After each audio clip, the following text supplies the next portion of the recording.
रघुवंश काव्य रे राजांकर कीर्ति कौन पढ़ी 3टा श्लोक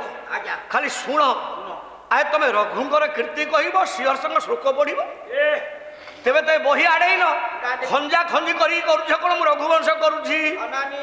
सुर आकाश तत्व भूमि तत्व पाताल तत्व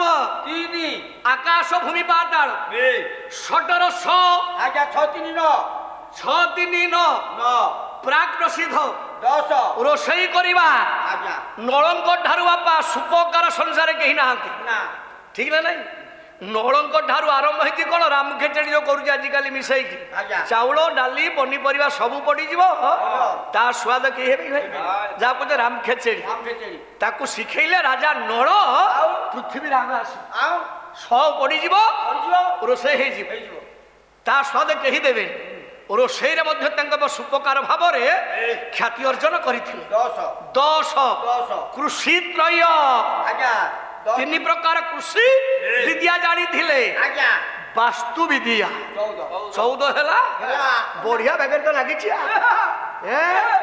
कौन भास्कर भाई उत्तर हम महापत एत तले अच्छा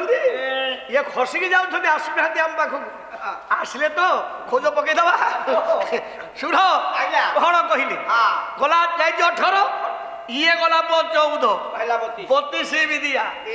रघुवंश केमती करा जाए है मु वासुकी कथा कहली आज्ञा शिवंग गलारे पड़ी जदि शिवंग गलारे भाई पड़ा वासुकी सर्प आ गोटे पद आपण को पढ़े शुणु कौटा ठीक 3 दिन पाला भितर टिके दासे कौटी फोन लगा क्या बुझ 3 दिन समय देली तुम टे कह मुझे जानी तुम पाला शिखिच हाँ कोले बंदना पाद पद्म को ध्याय रूपानंद को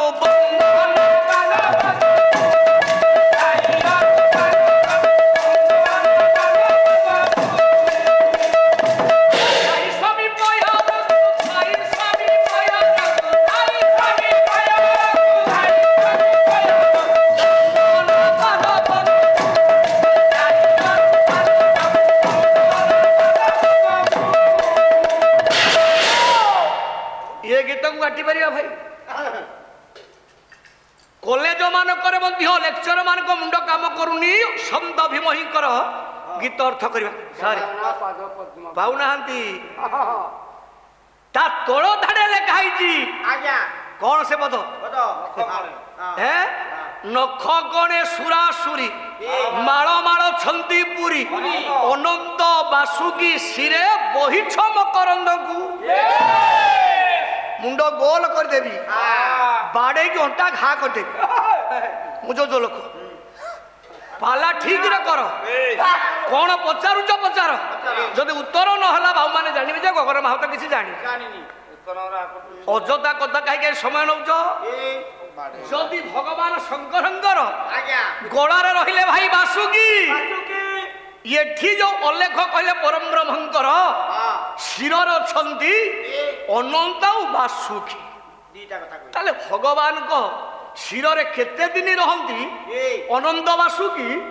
आ शंकर भगवान पुओ गलरे केते दिन रहंती बासुकी जदि तुम कहीदब मु 5 दिन पाला छाड़ दे आड़ा मो पर देखे मु जहाँ को हाँ ना 1 नंबर मार्केट सजना छुई आनी बाड़ी हाँ मु कहीदे 1 नंबर मार्केट सजना छुई आनी बाड़ी दियो मुंड घा करदे कौन भाई कहना हाँ पाला तो हम भल भाईना जुट कर वर्ष खाली धूली उठिब तेरे सुन यही प्रश्नटा थाउ सेठी तो लिखिले संत भीम भई ब्रह्मंकर मस्तक अनंत बासुकी रहिले एठी रहिले कौन बासुकी अर्थटा खाली बुझे दे हम कारण कौन हबनी छाड़ी देबो मु जेमिति आसिकी तुम सांगे सांगे उत्तर कली बही धरुची काली सेमिति आसु आसु मंगलाचरण बढ़ेबनी से भारी चालाक गायक मंगलाचरण बढ़े घंटा जो आरंभ करदे आप उठिकी जी तापर से घर को जीवे भारी चालाक सी किंतु सेमती आसिक हठात प्रश्न उत्तर हम जो बही रही बही हम अरे एत बाट अच्छा भाई मोर मृदंगार मंच को 2 वर्ष जा 1 नंबर मंच पाला गाई गाई जदि कार पेट गरम हो मृदंगा जीव पेट ठंडा होगी आसब बढ़ा खाली सका आसब कौन बसा दही 1 नंबर कदली चूड़ा हाँ मृदंगा दही रे फेमस कि नहीं सारे हाँ आसु बापा अरे रघुवंश कौटी तमें कौटी केते रस आगे सार से अच्छी बढ़ेबी नहीं से जगह खाली ठिके टिके कहूँ ता भर रस केते अच्छी प्रथम पद पूज्य नमस्य पु देवतुल्य ओडिशार परंपरा को पाला साहित्य को बंचाई 18 बाटी जमी बिकी बांकनिधि दास गोल भाई खोर्धा जिलार गौरव लिखिले पो रघुवंश कोले रसी कवि विधे बसी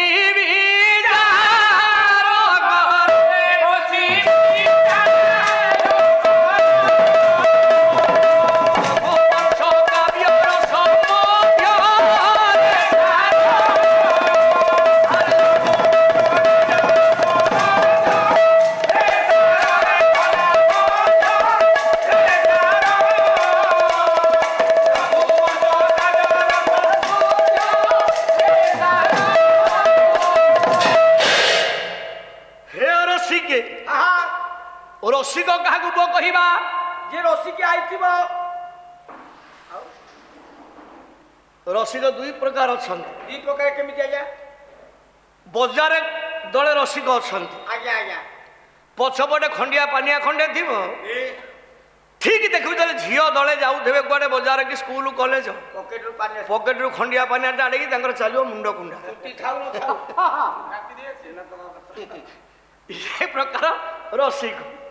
मु जो पालारे कहूँ रसिक 9टा रस पालारे क्या अच्छी हास्य कारुण्य कि नहीं एमती श्रृंगार भयानक भक्ति एमती अच्छी 9टा रस ये काव्य रूपक रस को जो माने पान करती संसार रे सी हेले प्रकृत रसिक काव्य रूपक रस को जो माने ग्रहण करती से माने हेले विश्वर प्रकृत रसिक बांकदास से कथा कहले हे रसिके हे विबुद्धे हे पंडिते मो काव्य रस को आपण माने आस्वादना करंतु ग्रहण करंतु कौ रस रघुवंश काव्य रस मध्य काव्य अच्छी ज्ञानी मंडली सब काव्य भितर रघुवंश काव्यटा हूँ श्रेष्ठ काव्य जदि आप शुणवे यार पुओ काव्यकार किए रमा शपदणी बरस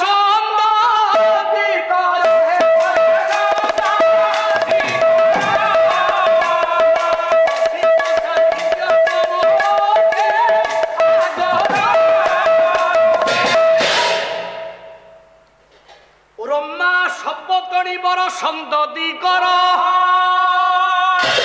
ब्रह्मा कहले ज्ञानी मंडली लक्ष्मी तांकर सपतणी माँ बीणा पानी सरस्वती बर श्रेष्ठ संतति कहले श्रेष्ठ पुत्र हेले कालिदास संस्कृत साहित्य को रखिया कर बांकदास भली आउ कवि जन्म हे धरा पृष्ठ पाठपढ़ा बेसी नाई दीनबंधु महापात्र साथी बापा सी जाऊे रोषई करने दीनबंधु महापात्र पाला देखी इच्छा है मुझे पालाकार खुहती कहला आज्ञा मु पाला गायकुटी हेले चलतानी ना तो नाटा तो हूँ बंका आ तू तो सड़खिनु कौन पाला गायक हम आज्ञा या मन दुख आसला जाओ कहीं कहीं कहती माँ जगधात्री उग्र तारंगर आशीर्वाद ये पालाकार हेले ପୁଅରେ ଆଜ୍ଞା ମଞ୍ଜି ପୋତା ହବ କଖାରୁ ମଞ୍ଜି ଗଛ ହବ ଫଳ ଫଳିବ ଡାଲମା ହବ ପାଲା ବାଲା ଖାଇକି ପାଲା ସାରିକି ଆସିବେ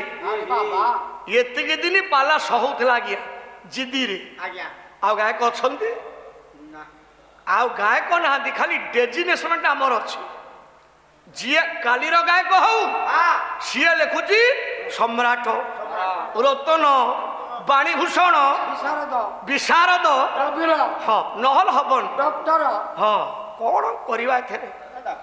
ଆଚ୍ଛା ବାଙ୍କ ଦାସଙ୍କର ତ କାହିଁ କିଛି ଡେଜିନେସନ ଥିଲା ଯାହାଙ୍କର ସାହିତ୍ୟ ଓଡ଼ିଶାରେ ପୂଜା ପାଉଛି ପାଲା ବାଲା ମୁଣ୍ଡିଆ ମାରୁଛନ୍ତି ବାଙ୍କ ଦାସଙ୍କର ତ କାହିଁ କିଛି ଉପାଧି ନଥିଲା ପୁଅ ଆରେ ଆମର ସେ ଉପାଧିରେ କଣ କାମ ଅଛି ପାଲା କର ଆଉ ଲୋକ ମନେ ରଖନ୍ତୁ ତାହା ହଉଛି ଠିକ ତାହେଲେ ସଂସ୍କୃତ ସାହିତ୍ୟକୁ ରଖିବା ସରସ୍ୱତୀଙ୍କର ଶ୍ରେଷ୍ଠ ପୁତ୍ର ହଉଛନ୍ତି କାଳିଦାସ ବରପୁତ୍ର ତାଙ୍କର ସଂସ୍କୃତ ଅନ୍ୟ କବିମାନଙ୍କର ସାହିତ୍ୟକୁ ମୂଳ ଭିତ୍ତି କରି ହେ ବିଦଗ୍ଧ ମଣ୍ଡଳୀ ରଘୁବଂଶ କାବ୍ୟ ରସକୁ ମୁଁ ଆରମ୍ଭ କରିବାକୁ ଯାଉଛି ତାହେଲେ ଯଦି ହେଲା ବିଷୟଟିଏ କରିବା ପାଇଁ ପୂର୍ବରୁ ଦେଶ କାଳ ପାତ୍ର ଦରକାର ତିନିଟା କଥା ନହେଲେ ବିଷୟ ହେଇପାରିବନି ତାହେଲେ ଏ ବିଷୟର ରଘୁବଂଶର କାବ୍ୟର ପୁଅ ନାୟକ କିଏ ରାଜ୍ୟଟି କିଏ ରାଜ୍ୟଟି କିଏ ଆସିବ ନା ଏ ପାଲା କୋଉଠି ତମେ କୋଉଠି ବ୍ରହ୍ମାକୁ ତ ସ୍ତୁତି କରୁଛନ୍ତି 3 ଘଣ୍ଟା ଆଉ କଣ ପାଲା ହଉଛି ଆଉ ମୋ ବାପା ସୁରରେ ଗୋଟିଏ କଥା ଚାଲିଲେ ଶୁଣୁଛି ମୁଁ ଆପଣଙ୍କ ବାପାଙ୍କୁ ଅସମ୍ମାନ କରିଛି ବାଡେଇଛି ବାପା ପାଦ ତଳେ ଆଜ୍ଞା ମୁଣ୍ଡିଆ ମାରି କ୍ଷମା ମାଗିବି ନା ପୁଅକୁ ଆଜ୍ଞା କ୍ଷମା ମାଗିବି ଭାଇନା ଟିକେ ଧ୍ୟାନ ଦିଅ ବାପାଙ୍କୁ ମୁଁ ବାଡେଇଛି ଆପଣଙ୍କ ବାପାଙ୍କୁ ମୁଁ ଆପଣଙ୍କ ବାପାଙ୍କୁ କ୍ଷମା ମାଗିବି ଭୁଲ ମାଗିବି ନା ଆପଣଙ୍କୁ କ୍ଷମା ମାଗିବି ଆଜ୍ଞା ଯାହା ପାଖରେ ଦୋଷ କରିଛି ତା ପାଖରେ କ୍ଷମା ମାଗିବି ନା ଯଦି ଦିଲ୍ଲୀପ ଆସୁଥିଲେ ସ୍ୱର୍ଗରୁ ବାପା ସଂଗ୍ରାମ କରି ସ୍ୱର୍ଗ ଦ୍ୱାରରେ ଥିଲେ କିଏ ସୁରଭି ତାଙ୍କୁ ପ୍ରଦକ୍ଷିଣ କଲେନି କ୍ରୋଧବଶ ହେଲେ ସେ ତ କହିଥାନ୍ତେ ଯେ ମୋରି ସେବା ଯୋଉଦିନ କରିବୁ ରାଜା ସେଇଦିନ ତ ବଂଶର କିଆ ହବ ସିଏ କାହିଁ କହିଲେ ମୋ କନ୍ୟା ନନ୍ଦିନୀର ସେବା କରିବୁ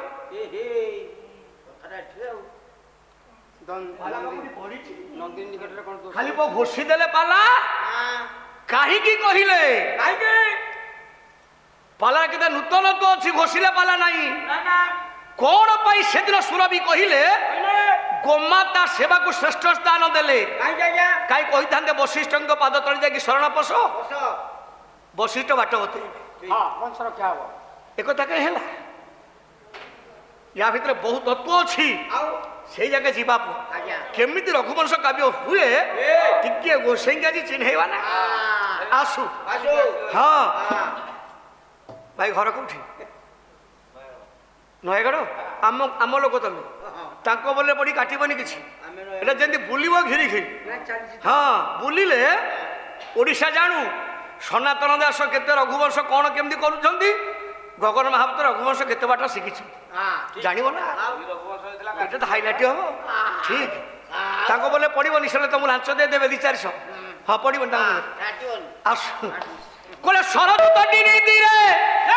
ଅଯୋଧ୍ୟା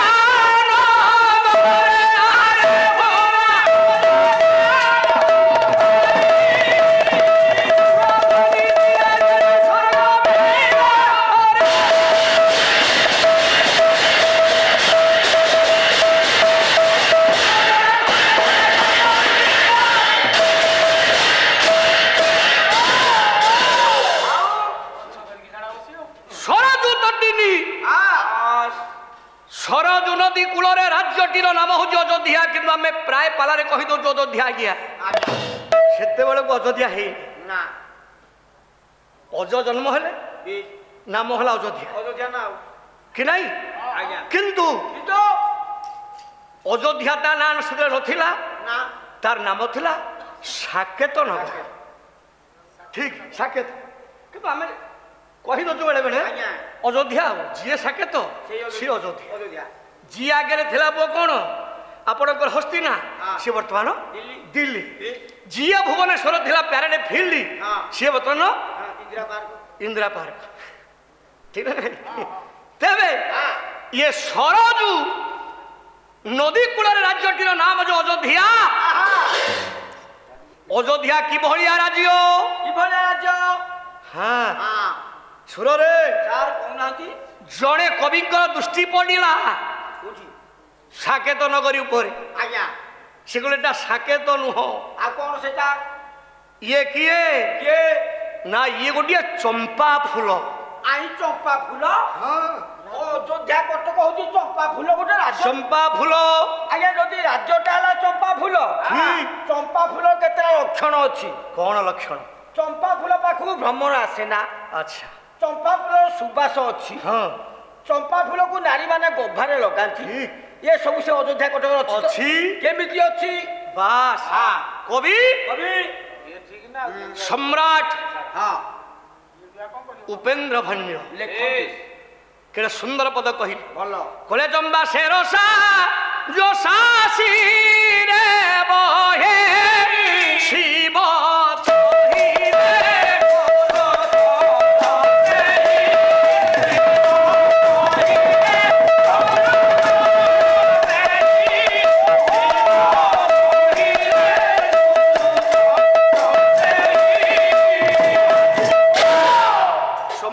शेर साजो सासिरे बही बही चंपा फूलरे बापा सुबास कहले बासना थाए चंपा फूलरे नारी मानकर श्रद्धा थाए गभारे लगांती।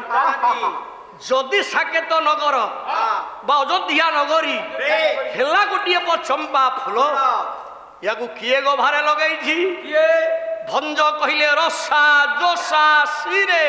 बही। रसा कहले पृथ्वी पृथ्वी माँ ये साकेत रूपक चंपा फूल को गभारे धारण करिछि। शिव तहिरे गुरुतर नहीं शिव कहले मंगलमय एठी जेतिए बापा संधि जनता जनार्दन माँ भौणी माने समस्त राज्य होची मंगलमय अमंगलर सूचना नहीं। खोले जन मनोहर सुबास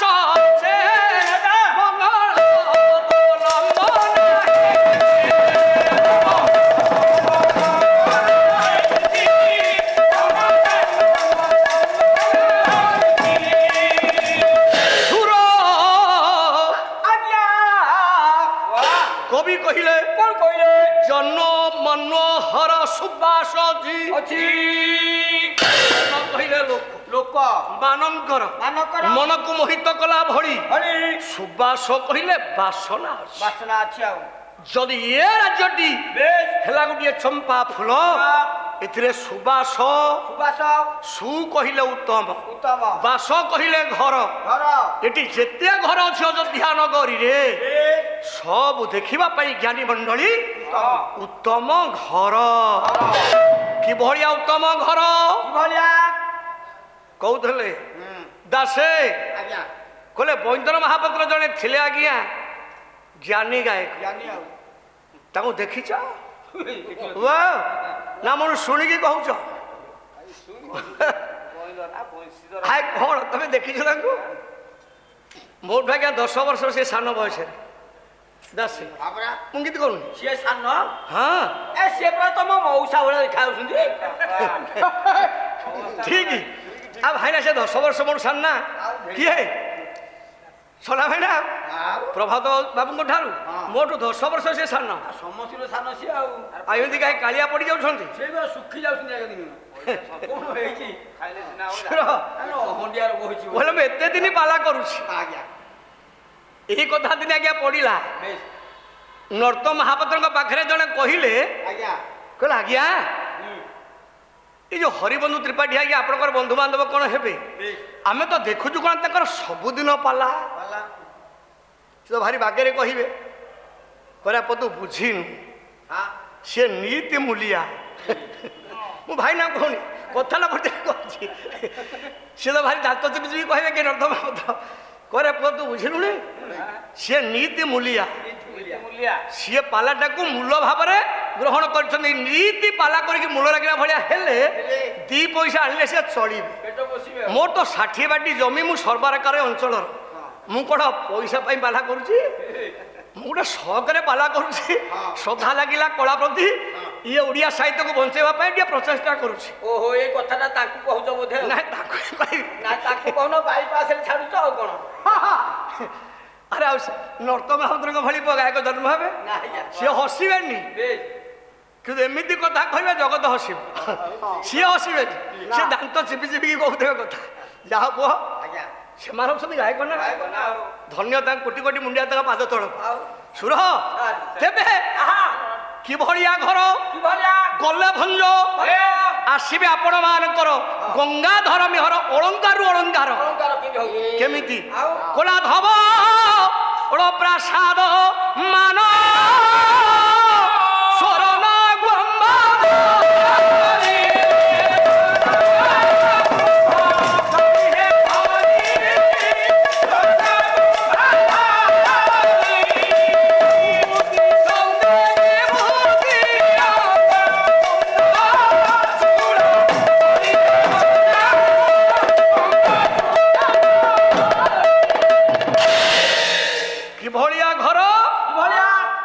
ধবଳ ପ୍ରାସାଦ ମାନ ସ୍ୱର୍ଣ୍ଣ କୁମ୍ଭ ଧରି ଅଯୋଧ୍ୟା ନଗରୀରେ